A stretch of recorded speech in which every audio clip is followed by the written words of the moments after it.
যে crown Prince, সেই crown Prince যিনি এখন বলছেন জনগণ নিরাপত্তা দেবে বলেছিলেন গণপিটুনির দিন, এখন বলছেন সেন্ট্রাল নিরাপত্তা চাইছেন। ক্ষমতা থেকে সরার এক মাসের মধ্যেই তৃণমূলের ভেঙে পড়ার পরিস্থিতি, বিদ্রোহের আগুনে জ্বলে পড়ে যাবার মতো পরিস্থিতি। বিদ্রোহীদের একটা বড় অংশেরই নিশানায় অভিষেক বন্দ্যোপাধ্যায়।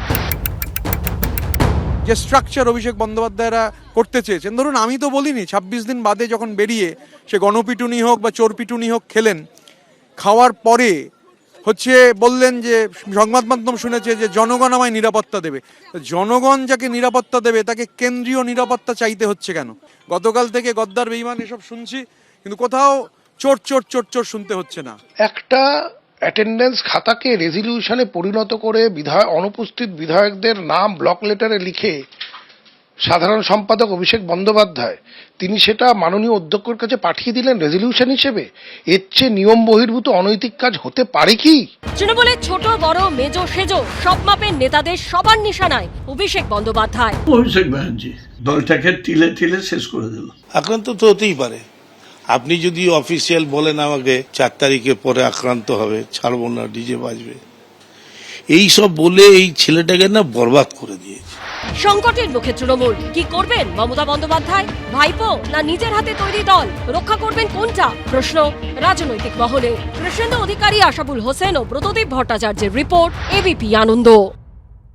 তৃণমূলে ভবিষ্যৎ তৃণমূল উঠে যাবে। তৃণমূল পার্টিটা তো প্রায় উঠে যাওয়ার পথে থাকবে না। ভোটে ভরাডুবি হয়েছে, এবার কি তৃণমূল ভেঙে যাবার পালা? তৃণমূলের মধ্য থেকে কি তৈরি হবে নতুন তৃণমূল? তৃণমূলের বিধায়কদের সই জালিয়াতি, বিদ্রোহী বিধায়কদের আলাদা আলাদা করে বৈঠক, মমতা বন্দ্যোপাধ্যায় অভিষেক বন্দ্যোপাধ্যায়ের বিরুদ্ধে প্রকাশ্যে মুখ খোলার আবহে এখন এসব প্রশ্ন ঘিরে জল্পনা ক্রমশ বাড়ছে। আর জল্পনার কেন্দ্রবিন্দুতে রয়েছে একটাই সংখ্যা, স্পেশাল 52। এখন কি এই স্পেশাল 52?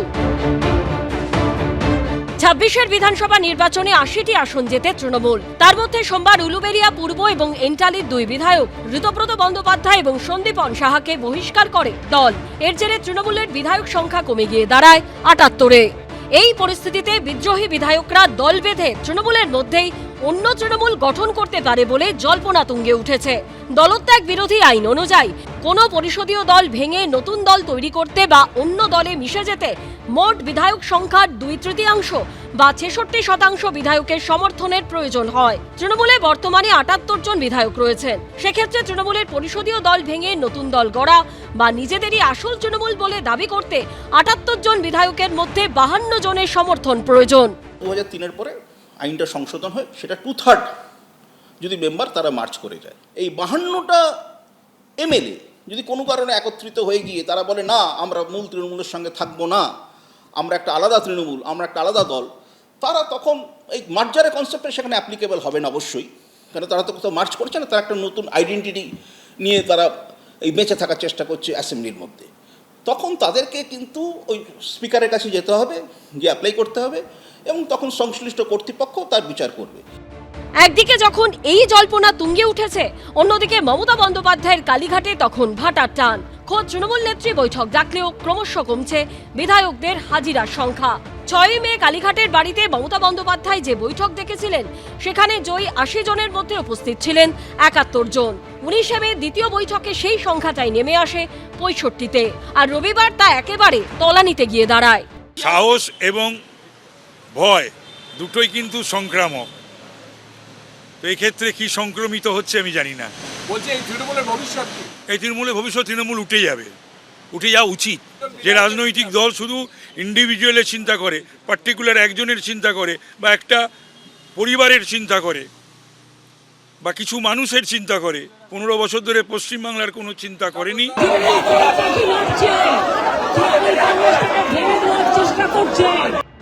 রাজ্যে তৃণমূলের বর্তমান এই পরিস্থিতির কথা মনে করিয়ে দিয়েছে মহারাষ্ট্রের শিন্ডে মডেলের কথা।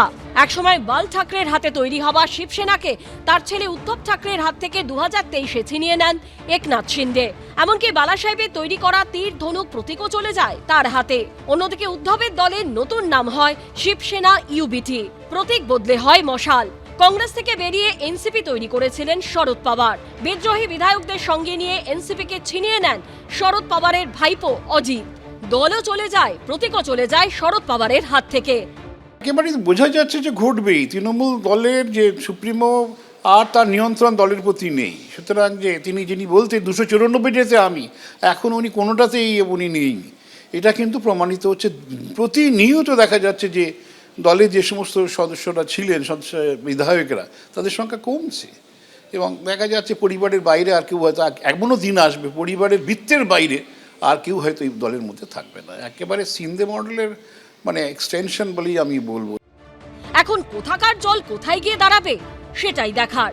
সৌভিক মজুমদার, আশাবুল হোসেন ও ময়ূখ ঠাকুর চক্রবর্তীর রিপোর্ট, এবিপি আনন্দ। এবিপি আনন্দ, এগিয়ে থাকে, এগিয়ে রাখে।